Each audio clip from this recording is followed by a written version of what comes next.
What is up, guys? It's the Sound Alchemist reporting live from Gershwin's Dome of Pleasure. That's why you guys can't see what's going on behind the table that I'm sitting on. But anyway, it's the Sound Alchemist here with Gershwin. and I almost forgot the intro because of that long little thing I just did. Speaking of long little thing, for the greater. This is a video series where we answer the questions left by you, the viewer. If you have a question for us, comment down below. Put a question in front of your question because we get those questions first. That is exactly what BD112 has done. His question is, what are the weakest points of the modern Imperium? Or, to phrase it another way, how would you guys take down the Imperium, aka Horus Heresy 2.0? P.S. Hard mode. Do it without the help of Chaos or Xenos.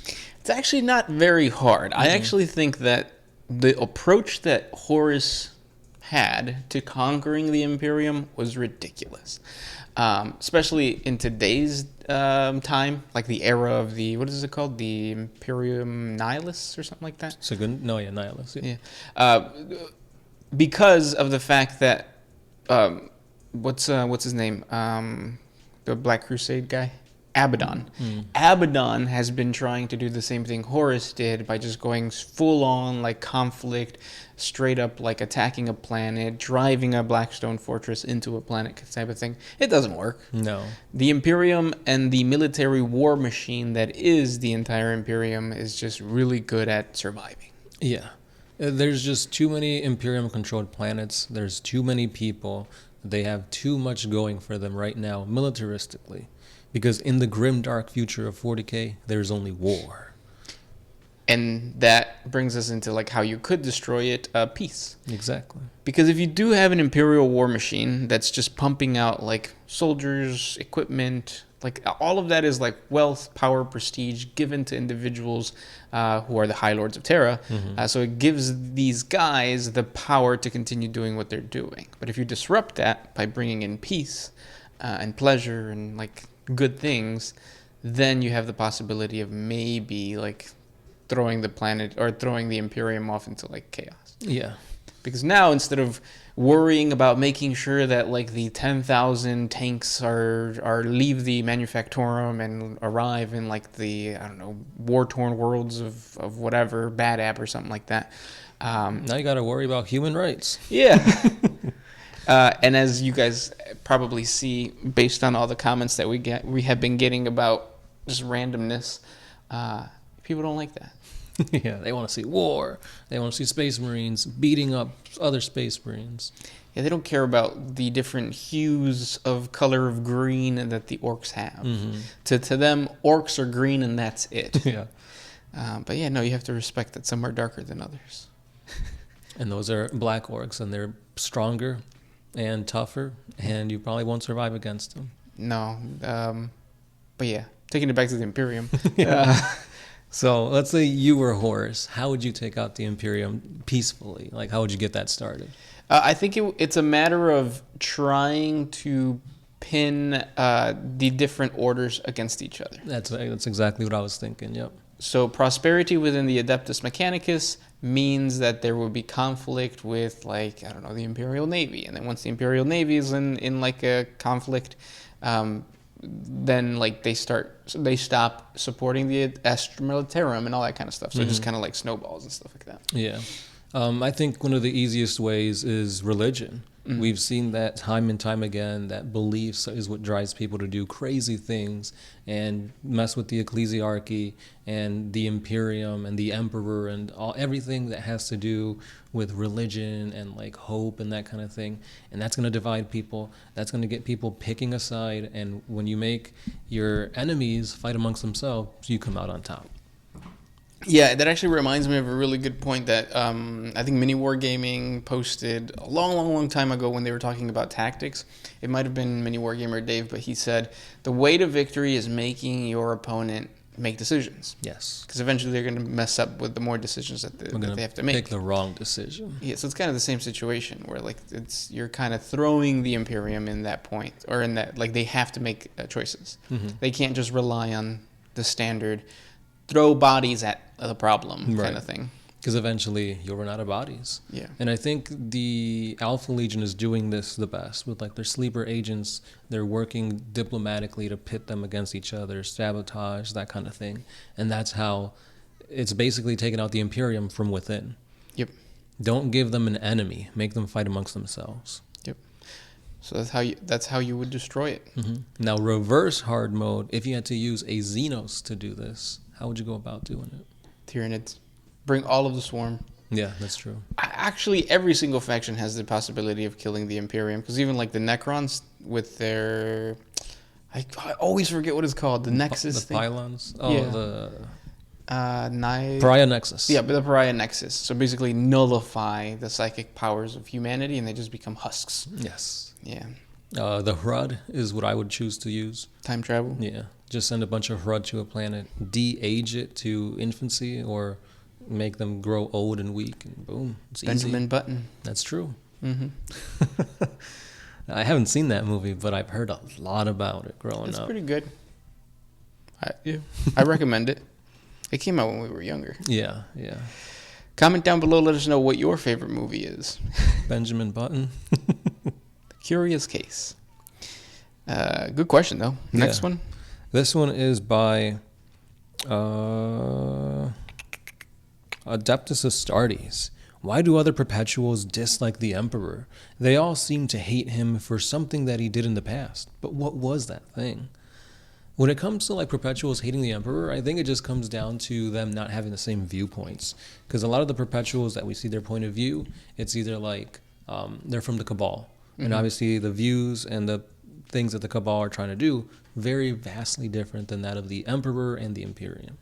And I think at the core of it is the reason they don't like what the Emperor has or is doing is because the Emperor, I think, chose the path of becoming a god. Like he saw, like, because you're part of the Cabal, you know the secrets of chaos. Mm-hmm. You know that there's 4 chaos gods. You know, like, a lot of information that, like, even some Inquisitors don't know. Right. Making the decision to be like, we have to destroy chaos by doing this is not what the Emperor did. The Emperor did something completely opposite. He said, "No, screw that. I want to become a god," basically. Yeah, essentially prolonging the death of the Imperium to be a long, slow, grueling one. For him to ascend to not demonhood, but godhood. Yeah, apotheosis. Yeah. And I think like when you're a Perpetual, you just live through so much crap that you just get like sour. Like old people. Yeah, for sure. Yeah. The older you get, the less you give a fuck. So I think the Perpetuals are just like that. They're like, you know what? We used to praise the Emperor, but he's not all that great. Mm-hmm. Not my Emperor. Not my Emperor. Next question comes from Docile Creature. But how come you guys don't kiss? You don't know that, do you? Yeah. Also, we're cousins. That's it. Next question. This one's by Daniel Tyson. As a counselor, I'd like to know which character in the 40K universe is the most in need of therapy. That's a good question. Commissar Yarrick. Really? Yeah, he's in a consistent like chase for Godschool, Magork, Thraka, to the point of obsession, to the point of like Armageddon is gone. Like it is engulfed in war. You lost. Move on, bro. Yeah, he retired and he came out of retirement to keep fighting with them. Yeah. It's like Tom and Jerry. They need each other. More so Tom than Jerry. I guess this case would be more so Yarrick than Gaskell. Yep.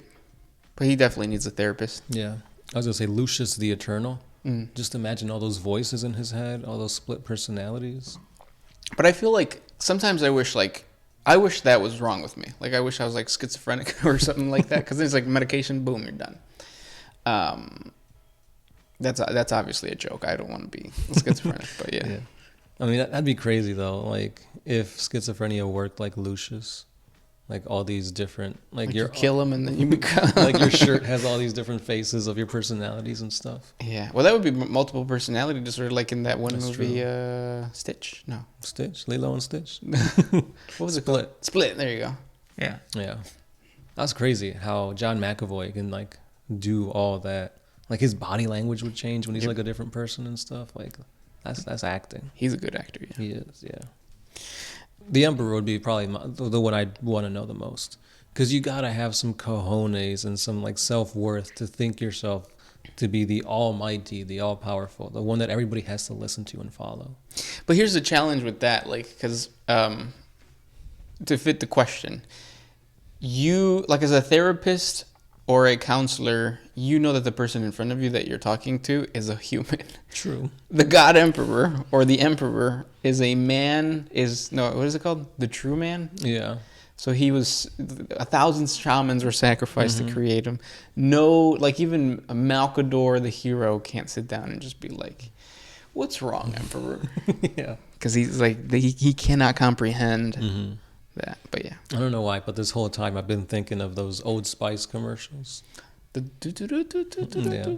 Not the ones where like, it's like, oh, look at me, I'm like buff, Terry Crews. It's like the one where it's like the guy and the girl, they're in therapy, and it's like, I don't know. I don't remember. It's newer, I guess. Oh, I don't think I've seen that one. Yeah. You know what I remember the other day? The Dos Equis commercial with like the most interesting man in the world. What happened to that? They just stopped making those? He wasn't interesting anymore. Yeah. COVID did that. Oh, I hope he's alive. Next question. Sam Roberts says, do you think that the Emperor could survive if Nurgle farted directly into his mouth? Only if his mouth is closed. No, because even if he farts into your mouth, you could just blow it out your nose. No, but I think the warmth would probably like cause him to just disintegrate. The warmth of in your mouth. But he is the Emperor, though. Like, didn't you just say he's like what, the true man or something like that? Yeah, and like true men can handle farts in their mouth. That's true. Yeah. But he's also not a man. True. I don't know what is it called. It's not true man. It's the perfect man. No, that's Fabio. Oh, Booker T. Yeah, he's pretty true. Yeah. Next question. Only Imperius. Apparently space marines smell like burnt steak. But what does the warp and the webway smell like? So the warp smells differently depending on what area you're in. If you're in the gardens of Nurgle, obviously it smells like crap. Sometimes. If you're in like, what is it, the Ashen Wastes? That's what it's called. It's like brimstone and fire and stuff like that. Yep. Yeah, so it depends on where you're at, yeah. The webway, pixie sticks. Yeah, like sniffing pixie sticks. So it burns a little bit because like most of the things in the warp are not good for you. Right. But yeah. And if you're in the warp, you're probably going crazy anyway, so you're going to be smelling a lot of different stuff. Yeah. Coke. Sucaritas. Sucaritas. That's Frosted Flakes. For all the non-Spanish speakers. And then we have one last question. You got one? This one is by Lucas Corneliuson. Which edition is the best and which is the worst and why? My opinion, 5th edition was the best because that's the edition that we started. It was fun. Yeah, melee was important. Yeah. Templates were fun. The worst? Maybe this one. No, I feel like 7th because it was range. Yeah. Because I remember we played a 7th game and it was Orcs versus Tau. I got murked. Yep. You didn't even make it to me. Like, No. I shot you off the board. Turn 2, something like that. Yeah, it was pretty not fun. Yeah. And I think that's the key. Like, I don't know, maybe because you play a range army, but there is a sense of satisfaction in going into melee and coming out on top. Even I'm not saying like you win like all out, but like if you come out with like one Marine left alive, I think that's more satisfying than posting up and shooting. I hate castling. Yeah. It's not fun in my opinion.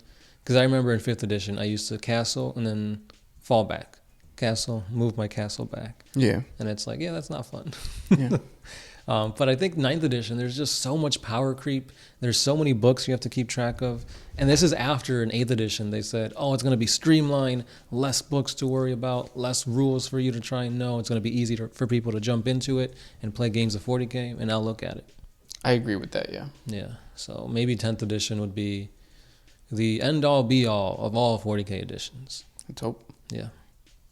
But those were the questions for today. If you guys have more questions for us, please comment down below. Thank you guys so much for listening and hanging out with us, and we will talk tomorrow. Yeah, this has been The Sound Alchemist. Gershwan. And we are out.